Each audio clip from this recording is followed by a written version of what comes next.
Today I'm going to tell you about a tax law that hasn't changed since Bill Clinton was president. Back then, the average home sold for about $126,000. Today, it's over $400,000. Yet the law is exactly the same.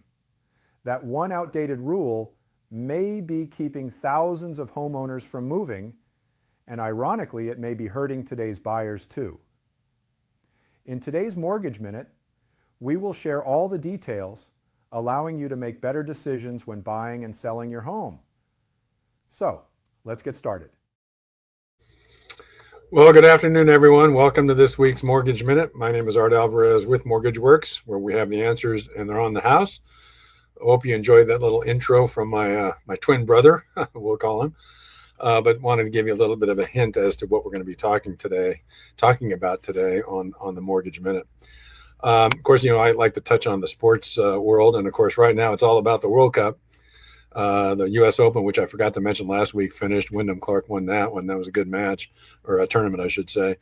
I will mention my lowly Angels seem to be scratching and clawing to getting a few more wins, so that's good. Of course, the Dodgers are well on their way to probably a third World Series, so we'll see how that plays out. But today, of course, the big news is the U.S. and Turkey in the World Cup.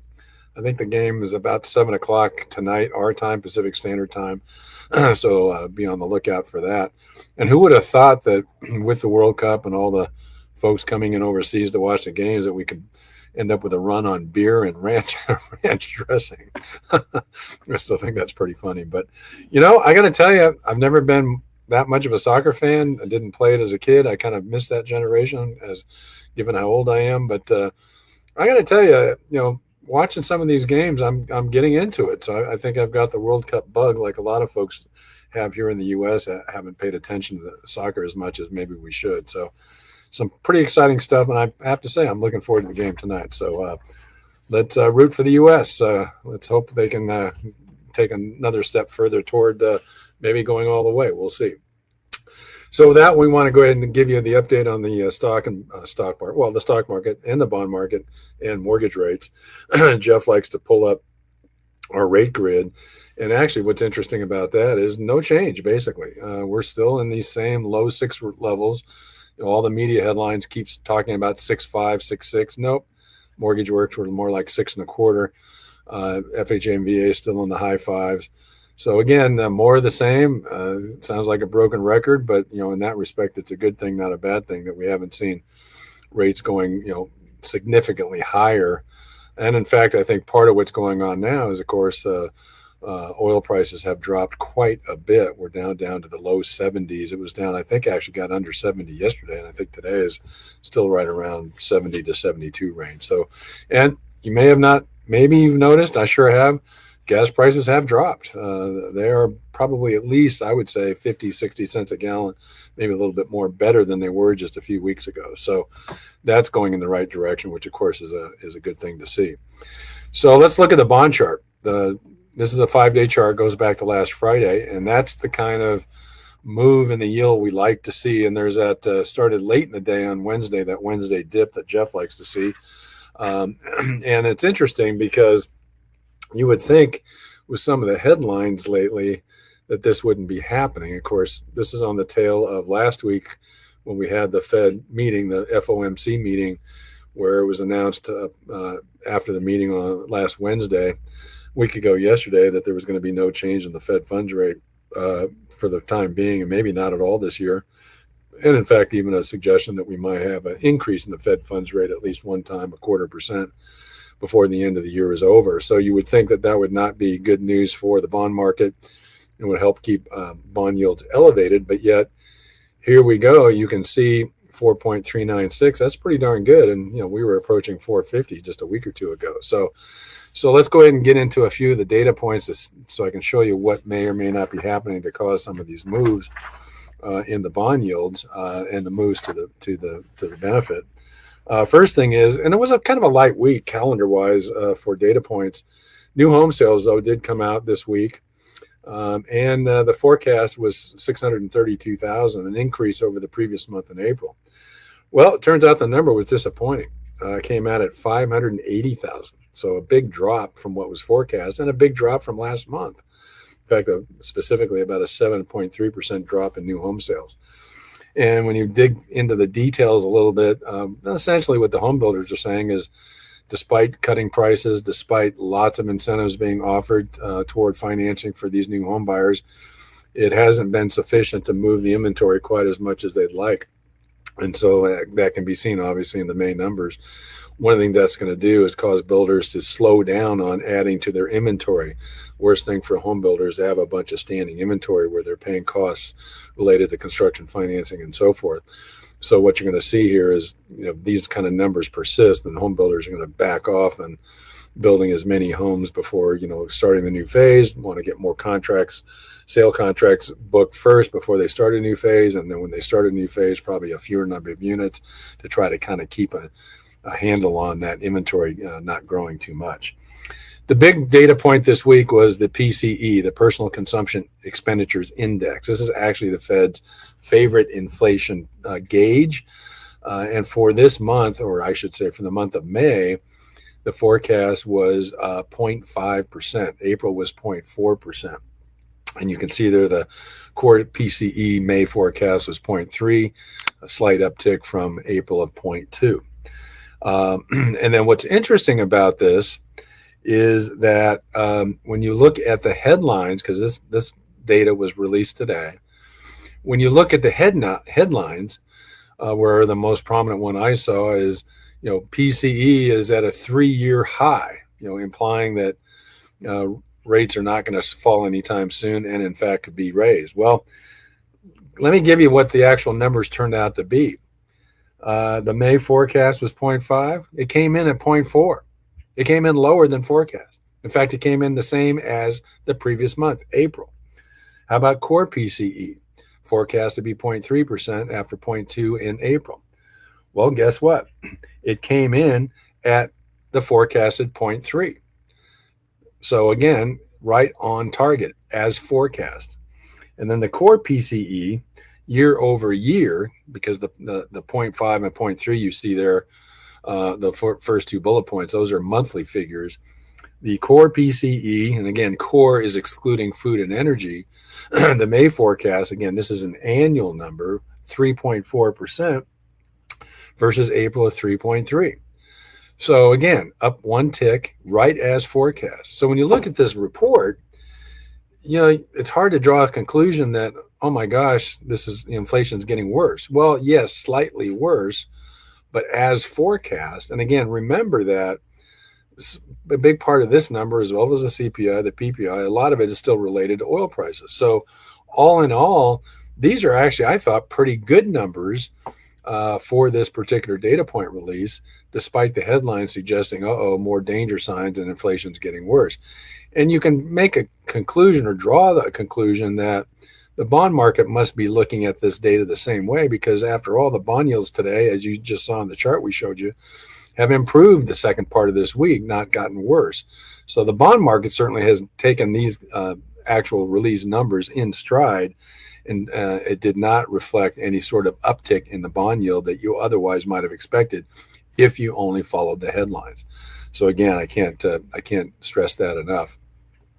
And then my last item is personal income. That was the only other major data point that was released this week. And interesting, it was forecast to be 0.4% after a flat 0% increase in April. Well, guess what, folks? It actually came in at 0.7%. Again, that's a monthly number. So personal income did very well in May, well above forecast and well above what it was in April, 0.7%. Well, if you go back and look at those earlier numbers right above for the personal consumption expenditures index numbers, what is this telling you? Personal income is rising faster than the inflation rate. So that's called real income. Even after inflation, people are earning more. They're earning more than the inflation rate. That's a good thing.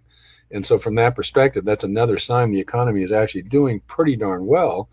And so as a consequence, all the negative headlines about how bad the economy is a little bit of a head scratcher, because this is another example of where a data point kind of flies in the face of those headlines.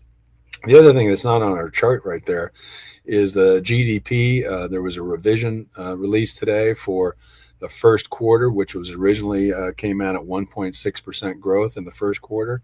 Well, guess what? The GDP for the first quarter was revised to 2.1%. That's a 0.5% higher. And you know what? When you get sales growth from quarter to quarter, not sales growth, economic growth, U.S. GDP growth from quarter to quarter, when it starts getting into the twos, hopefully approaching threes, that's very strong numbers. That bodes well for this economy, humming along pretty well. People are making money. They're making more money than the inflation rate, so they have an increase in real purchasing power. So that's all good news that people should keep in mind. I'm going to leave you one other tip before we get into the main part of this discussion that we're going to do today. Is what is a I'm going to give you a rule of thumb, an easy way to sort of track mortgage rates. Even without going to our website and checking our rate grid from day to day. Although I hope you will do that. We want you to go to our website and keep posting on where rates are at. But here's a very easy rule of thumb to consider. There is something in the financial markets that is somewhat known as a mortgage spread. Now, what do I mean by that? Well, I talk all the time about your best barometer to track mortgage rates is the 10-year Treasury bond yield. And that is still the case. Now, that doesn't mean the 10-year bond yield directly affects what the mortgage rate's going to be, but it is your best benchmark. And there is a consistent spread between the 10-year bond yield and what the mortgage rate is going to be at any particular time. Now, here's the way to think about it. Now, a 10-year Treasury bond has a full faith and credit of the U.S. government behind it, which is part of the reason the yield is as low as it is, as we showed you earlier, 4.39%. Well, what you may not know is that there is a average spread between the 10-year bond yield and what a conforming mortgage rate will be.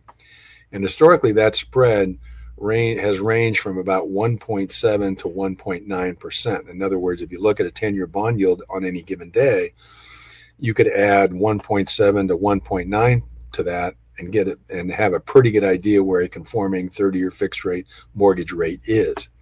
So let's just use a round number. Let's call it 2%. So if we're at 4.39 currently, as we showed you on our 10-year bond chart, if you add 2% to that, what does that result? 6.39. Well, guess what? That happens to be right around the current level of mortgage rates, conforming mortgage rates that you see in the financial pages and the headline news, and of course the weekly Freddie Mac release of the average yield that they're of loans they're purchasing from lenders. No coincidence. Take 4.39 plus 2, and you got a pretty good idea where the mortgage rate is for a conforming conventional loan right now today. So keep that little rule of thumb in mind. If you're taking a quick look at the 10-year bond yield, just add 2% of that to that, and you'll have a pretty good handle on where a conventional conforming loan is. Now, that spread can change over time. And sometimes it can get a lot worse. It can get way out of whack from this historical average spread of around 2%. And about 2.5, 3 years ago, remember when the Treasury yield was getting closer to 5 and the conforming 30-year fixed rates were in the high 7s, and there was concern we were going to hit 8%?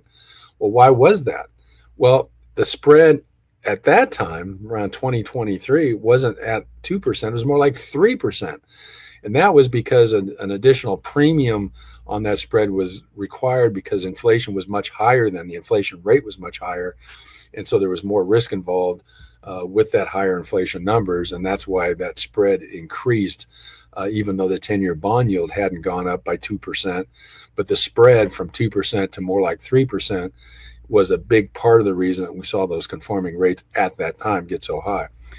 Inflation has gotten much more under control. That's helped minimize risk, and has helped move that spread closer back to that 2% average norm that we've seen over the history of mortgage rates. So just keep that in mind as a little rule of thumb to use if you want to just check the 10-year bond yield real quick, and then, like I said, add 2% to that, and you'll have a pretty good handle on where a conforming convention is right now as of today. Okay, with that, we're going to go ahead and move into the main part of our conversation, and that's going to have to do with something that's been in the news lately. And so this is something that Jeff and I want to talk about. And I wanted to bring it up because part of my activities involved with the Greater Palm Springs Realtors Association. I'm on the board of directors. I'm also president-elect of the association. And part of what we do, both as an association and then at the state level with the California Association of Realtors, is we focus on topics that we want to be an advocate for in terms of changes in the real estate world in terms of regulations, but also legislation and how that can affect the housing market and basically hopefully affect home buyers in a positive way. And so what's been kind of getting on the news page more, being talked about a lot more, particularly again at the California Association of Realtors and the National Association of Realtors, is whether or not it's time to take the current rules for home sale capital gain exclusion and do those need to be changed? Is it time for that to occur? So what am I talking about? And first of all, let me kind of give you a little bit of history. The Taxpayer Relief Act of 1997. Now, this was put into play to essentially try to simplify the rules from when someone sells their primary home and what kind of exposure to a tax on gain that they may be subjected to, if at all. Now, prior to this act, there was some rules in place that are a little bit convoluted, a little bit difficult to track and understand. And so the intent here with this Relief Act was to kind of simplify the rule and make it something that's going to be a little bit simpler to understand. So what they did is the Congress replaced a complicated set of rollover rules with a very simple exclusion, as Jeff just pulled up here. And many of you homeowners probably are already aware of this, or if you're a prospective homeowner, this would be something you would want to be aware of if you're looking to buy a home. When you later on sell that home, if you're a single homeowner, you're not married, when you sell that home, you can have the first $250,000 of gain excluded from any capital gains tax. And then if you're a married couple, that is doubled to $500,000. And again, this is for the sale of a primary residence where you can have $250 up to $500 of your gain excluded from any tax when you sell the home. Now, that's obviously been a good benefit. It's been very helpful to homeowners to, number one, understand what those rules are so they know how much of their sales gains they can keep in their pocket and not have to share with Uncle Sam. But at the same time, there is some issues with this. And what is that reason? What is the issue with this that maybe is calling into question whether or not it should be revised or maybe even eliminated? Well, as Jeff will pull up on the next bullet point, this has been in place for 30 years or nearly so. In 1997 to now, we're talking 27 years, this rule has been in place. So that is interesting because while initially this act had good intentions and was, I think, effective in addressing what was needed at the time, the question now is it still valid? Is it still appropriate given today's conditions? So again, as Jeff just pulled up on this next screen, why is it back in the spotlight? Well, let me give you a little bit of historical data. Back in 1997, when this act was put into place, any idea what the average or the median price of a home was back then? Well, you'd probably guess a lot lower than now, and you'd be right. How about $126,000? That was the median U.S. home price in 1997 when this rule was put into place, the 250-500 rule. So you would think at the time, those numbers at 250 and the 500 were not just picked out of the air, they were in some fashion selected as part of being reflective of the median home price at that time nearly 30 years ago. Now, what is the median price of a home now in the U.S.? Now we're talking national numbers, more like $404,000, triple what it was in 1997. And yet this capital gains exclusion rule hasn't changed since then. The dollar amounts that were established in 1997 are still the dollar amounts that are in place today. So the reason that this has now gotten Congress's attention is they're looking at it and discussing several ways that this could maybe be addressed. One would be to just increase the exclusion dollar amount, obviously, increase it to some higher number. That's an obvious thing. But in doing that, then maybe consider a couple things that were not part of the initial plan in 1997. How about indexing it to inflation? Or how about indexing it to home prices? Either one would result in current numbers that would be a lot higher than what we still have. Or here's another idea altogether. Why not eliminate or substantially reduce the tax altogether? Now, obviously, that would be really terrific if we can just eliminate the rule. And if you sell your primary home, all of your gain you get to keep, and you don't have to share it with Uncle Sam at all. Wouldn't that be nice? Well, it would, but I think we all need to be wise to the fact that the probable realities of that are probably not that great. So let's not hold our breath on that. So with that backdrop, then we can talk about what should they be if, okay? So let's give you a couple of examples. If the capital gain exclusion limits were adjusted for home price appreciation, okay, based on home price appreciation since that time in 1997, well, the number of the dollar amount of exclusion for a single person jumps way up more than 3 times to $800,000. And then for a married couple, again, more than 3 times higher at $1.6 million. Wouldn't that be terrific if you could have those kind of exclusion limits when you're looking to sell your home? Because you know what, and we'll touch on this in a minute, if you've got a 2 or 3% mortgage, of course, that's been holding you back. I think the other issue is, this exclusion gain rule could be holding you back. Boy, wouldn't it be nice to be able to have these much higher numbers to protect your proceeds from being taxed. Now, let's see what they look like if you adjusted for the inflation rate rather than home price appreciation. Well, still pretty good. The single goes from $250 to $450. Married goes from $500 to $900. So again, either way you look at this, home price appreciation would be terrific. You'd have very, very substantial exclusions from gain on sale tax. But even if we only index to inflation, you'd still see a very nice increase, both for the single person and the married couple when they sell their home. So what I'm getting at here is something that I wanted to bring to your attention. I think, again, homeowners probably are already aware of this issue, but if you're a home buyer, why it could matter for you in the future. Because what this data shows and why this has become something Congress is discussing is that, as you know, for the last several years since the pandemic, we've been talking about the lock-in effect, where homeowners are locked into their current home. And all the talk has been about because of their mortgage rate, because they've got a rate somewhere in the 2s to 3s. Well, certainly that's true. And that effect is real. That lock-in effect due to your rate certainly is real. But I would argue another lock-in effect that's as strong, maybe even stronger, is, as we put on this slide, the tax lock-in. So really what's going on here is homeowners who aren't selling, even after they've owned their home for several years, they've seen a significant increase in their equity, particularly in the period from 2019 till now after we got through the pandemic.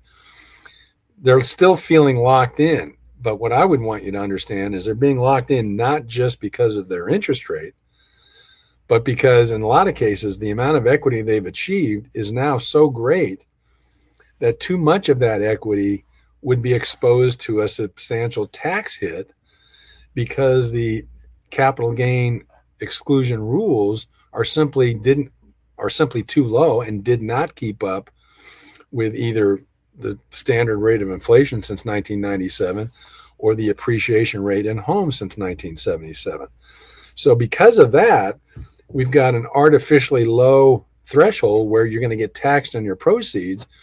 And any homeowner who's paying attention, talking to their accountant or their tax advisor, probably realized that. So that became another double whammy against why should we sell? We're going to give up our 2.5% mortgage. And my gosh, we may have, several $100,000 of gain that we're going to get taxed on because of the fact that, we have these limits are too low. And of course, as Jeff pointed out, what is the amount of the capital gains? Well, it can vary because, you got both a federal issue in terms of capital gain and in some states a state issue.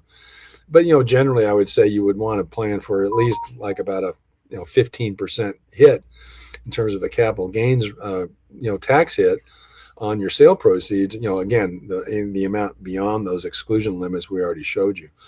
But as a usual disclaimer from me as a mortgage guy, a loan guy, is you definitely want to check with your tax advisor, be it a CPA or a tax attorney, and they can guide you as to what those capital gain rates are and what you're going to be exposed to when you sell your home. So I wanted to bring this to your attention because this gives you, I think, a fuller picture of the lock-in effect we've been dealing with now, where not enough homeowners are selling their home, and that's been an issue in terms of home buyers looking to buy.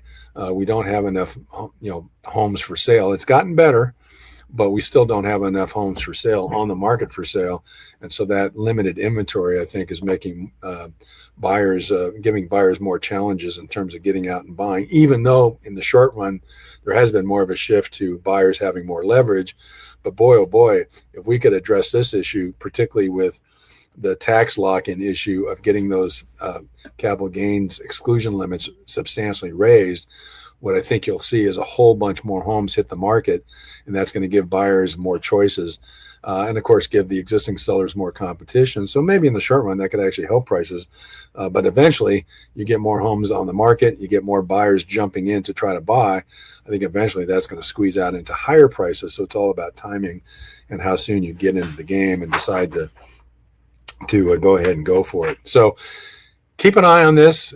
My understanding is it's in Congress in a committee. The big concern with the politicians, as you might expect, is they always look at something like this as this is essentially, in their minds, potentially a tax cut. And of course, what does a politician do? Is they say, well, we have to find a way to pay for it. Well, that's interesting.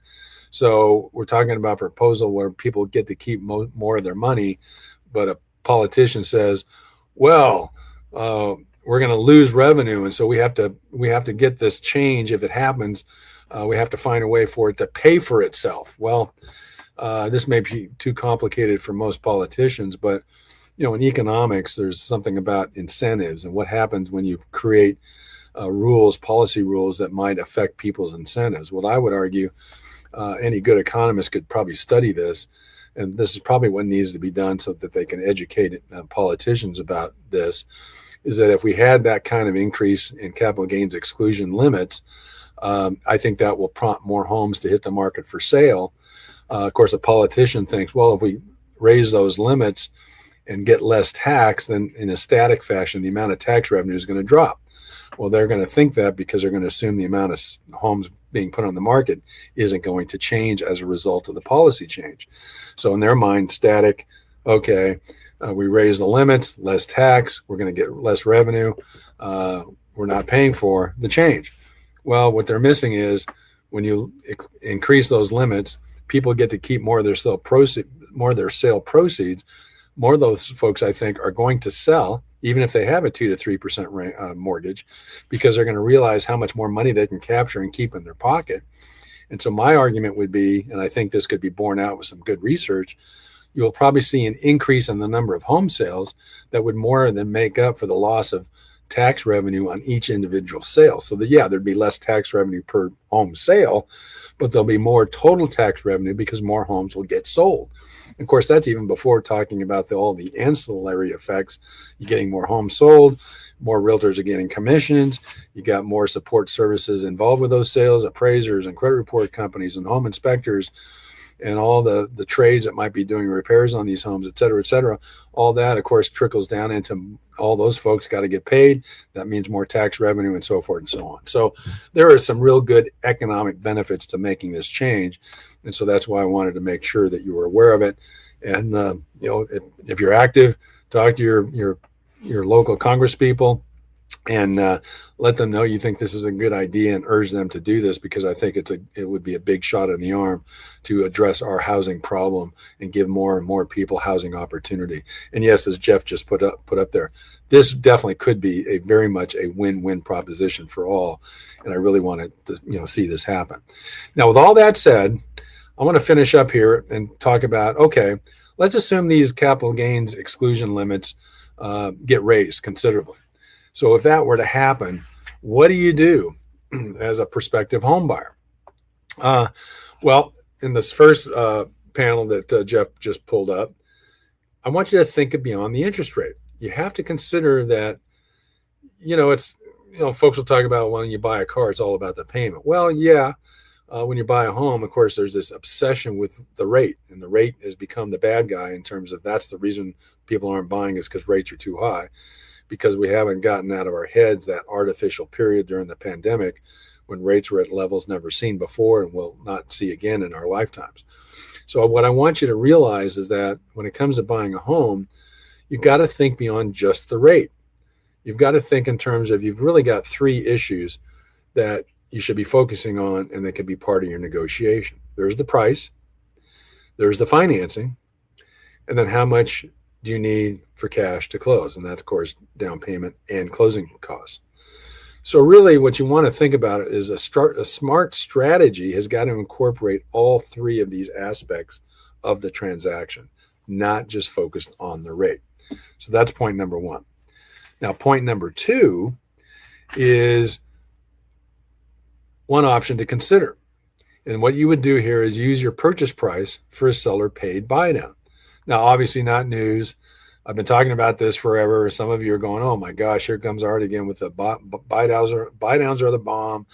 And he's going to give us yet another example of why this is a good strategy. But, the point I would want to make is buy downs still are an integral part of getting homes sold and helping buyers get convinced to buy a home. Again, had another case here in the past week to 10 days, another situation, a realtor contacts me for a pre-qual. I talk to the borrower who's going to buy. She tells me they're going to make an offer price below list price of a certain dollar amount. I said, fine, duly noted. I'll issue you a pre-approval based on that. But would you mind me giving you another idea? And so what I did is, as usual, I said, look, why don't you not ask for a lower price, offer full price, ask for that dollar amount that you would have gotten with the lower price, ask for it as a seller credit. In this case, it was $30,000. The price of the home was $575,000. She liked it. We ended up doing a pre-approval based on that structure, and we used the $30,000 for a 3-2-1 buy down. So she's going to have a first year rate at 3.25%, and she's also going to have all of her closing costs paid. So there you go. Here's an example of how if we get those exclusion limits raised, we get more homes on the market. You're a prospective home buyer. Okay, you've got some stuff to choose from, a lot more homes to choose from, but you're still concerned about the financing aspect and affordability. Option one is use the price for seller paid buy down. Now, I want to add something to this. In all the discussions we've had on this show for a long time, we always talk about, offer list price and then get a cash credit, or maybe offer a little bit below list price and maybe get a cash credit. What do you do if a seller's just not going to budge? They don't want to offer anything.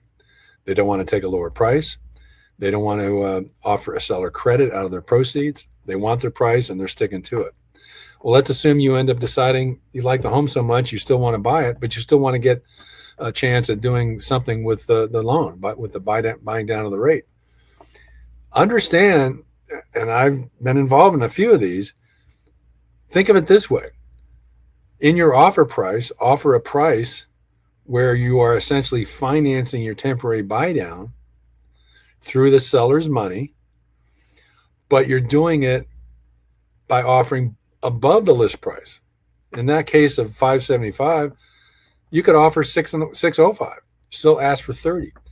So you're still netting the seller that $575,000 net that they are adamant they want, but you like the home so much you're willing to do that. So offer $605,000, still ask for the $30,000, and then that way we can still do the 3-2-1 buy down. Now, what's to watch out for? Yeah, appraisal. What if the appraisal comes in low? Yes, that's a risk. So you do have to be careful about this strategy. Talk to your agent about it in detail.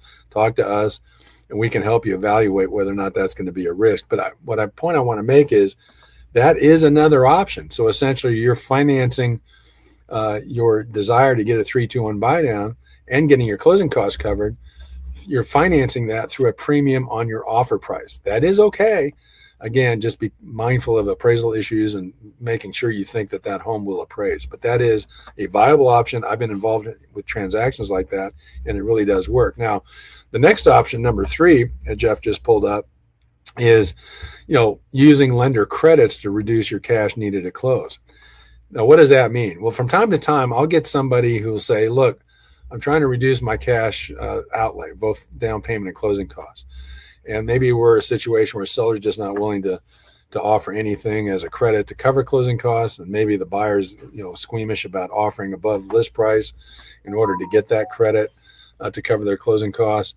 Is there any other option? Oftentimes I'll have a borrower say, hey, can I finance my closing costs into my loan amount? Well, the short answer is no. You can't do that. You can't, borrow, $400,000 on a $500,000 property, and if you got $10,000 in closing costs, you make your loan amount $410,000. Well, you can make your loan amount $410,000, but there's all kinds of issues with that. You're going to be less than 20% down. You're going to trigger PMI expense and so forth. So, from a practical reality standpoint, financing your closing costs into your loan amount is not a workable solution. But what is, you can finance your closing costs into the rate. This is what number 3, the option 2, is, using a lender credit to reduce your cash needed to close. What that means is, if you can check with any lender, check with us, and we'll tell you probably what's the market rate today for a conforming conventional loan. And I would tell you today it's 6.25%. Well, let's say you're buying a home, you're putting a minimal down, and you're really scraping. You would like to get your closing costs covered. Seller isn't willing to help you. Do you have another option? Yeah. What you would do is take that rate, 6.25%, and raise it. Now, we have to determine your debt ratio is still going to be okay, but let's assume you've got good income, and that's not going to be an issue. Raise the rate that you select so that instead of getting 6.25% at 0 points, get 6.75%, 0.5% higher. And then guess what that means? You'll probably get a net lender credit that could be as much as 2.5% or 3% of your loan amount. And that is a lender credit from the lender, cash dollars that you can then use to pay your closing costs. So then what you can do, and when you look at these two options, option 1 and option 2, what I'm suggesting is we can either, we got a variety of ways we can attack this. Get a seller credit, either off a full list price or even a premium over full list price so that the seller still nets their list price. Get that credit, and we can use that to buy down your rate either permanently or temporarily, and have money left over quite often to cover all or most of your closing costs. Or a combination where we get enough credit where you can cover the buy down piece, but then take a note rate that you're going to buy down from and select a higher than market note rate. So you're creating a lender credit that will still help you pay your closing costs, so that way you're still addressing both your need to get a lower rate starting off for 2 to 3 years if it's a temporary, or permanently if you go for a permanent buy down, and then still have most, if not all, your closing costs covered. So that's the point I wanted to make, is that you can sometimes offer above list price to get your credit. That can work, subject to appraisal. Or you can take a premium rate to cover your closing costs and then ask for lesser seller credit to cover just the buy down portion. What we're here to do for you is help you with these different options and put them, on paper in a concise way, easy to understand way, so then I can walk you through it. So again, these are the two options. And so I want to finish up here by, okay, so what does this mean? Well, the bigger picture here is what this is all about. It's about your goals, and it's about understanding what is it you're trying to achieve. You're trying to achieve lowest monthly payment. You're trying to achieve the least amount of money out of pocket. You're trying to lower your overall long-term borrowing costs. And of course, you're trying to preserve maybe some of your liquid assets as savings. That can be what we call the post-closing reserves. And it's quite all right for you to want to focus on all 4 of these goals and use a strategy like I'm describing to essentially achieve all of these goals without just this sort of tunnel vision focus on the rate quote and at the exclusion of all else. That's where you have to really take a look at this in a broader picture and understand that all of these issues are at play, and we can help you prioritize those goals, what you're trying to achieve, in the most effective, financial way for you that's going to work for you long term. So With that, I want to go ahead and finish up. What's the bottom line here? You have more options. We've got seller paid buy downs. We've got temporary buy downs. Yes, those are typically paid by the seller. If you can't get a seller credit that can also cover your closing costs, we can show you how lender credits through a premium rate can get your closing costs covered. And so as a consequence of all these, we're going to give you a smart loan restructuring. And that way you can move forward without sacrificing affordability. So again, keep all of these in mind, all 6 of these bullet points. I can help you with all of these issues and help prioritize all this. So here's the thing I want to leave you with, and we're going to conclude the show with this. And this is the question every homeowner should ask before not moving. If I could structure the financing so that my monthly payment is lower than I expected, and my cash required at closing is lower than I expected, would moving suddenly become possible? I would argue yes. And I'm basically proving this every day when I get requests for pre-qualifications from agents and their buyers. This is the kind of detail, the kind of issues that we get into deep discussion with our borrower prospects. And what I'm finding is that in most cases, I'm able to successfully convince them to let me show them how I can address all of these goals in an effective and compelling way, so that they're going to feel good about pursuing that home purchase and getting themselves into escrow. So that's the point. Strategy creates opportunity. And remember what I said, when opportunity presents itself, it's too late to prepare. So keep all of these points that I've just made in mind. If you're looking to buy, you're still on the fence, I would argue it's time, especially as we go into the summer when you have less competition anyway. Summer out here in the Coachella Valley, a great time to purchase. You got more leverage, you got more negotiating power. So put all these into your think tank here, and I'll help you and help you structure something that's going to help you focus on the affordability issue so you feel good about buying. So again, as Jeff just put up there, schedule a call with me, give me a call, send me a text on my cell phone, send me an email. So again, there it is. If Congress raised the capital gain exclusion to $800,000 for individuals, $1.6 million for married couples, or if they eliminated it entirely, which would really be good, would that make you more likely to sell your home? Let us know that. We'd like to get this sort of impromptu survey. Let us know what you think of that question and give us your answer, and then we can share it with you on a future episode. Okay, so with that, I'm going to conclude this week's Mortgage Minute. I want to thank you for watching and listening to this week's Mortgage Minute. My name is Art Alvarez with Mortgage Works, where we have the answers and they're on the house. Enjoy your weekend.